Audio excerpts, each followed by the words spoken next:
RSI mainly 0 থেকে 100 এই রেঞ্জের মধ্যে থাকে। এবার এই 0 থেকে 100 রেঞ্জের মধ্যেও ডিভিশন আছে।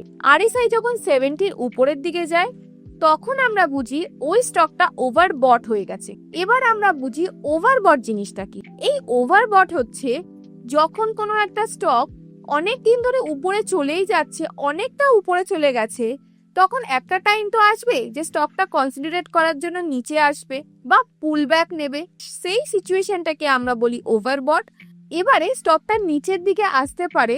ঠিক এই কারণে যখন কোনো স্টক ওভারবট পজিশনে থাকে আমরা ওই স্টকটা তখন কিনি না। কোনো স্টক যখন আরএসআই 30-এর নিচে চলে যায় তখন আমরা কি বুঝি, তার মানে হচ্ছে অলরেডি এই স্টকটা অনেক নিচে চলে গেছে, মেবি এ আর নিচে যাবে না, এবারে হয়তো পুল ব্যাক করে উপরের দিকে আসবে। তার মানে আমরা বুঝি অলরেডি অনেক নিচে চলে গেছে, এবারে স্টকটা উপরের দিকে যেতে পারে।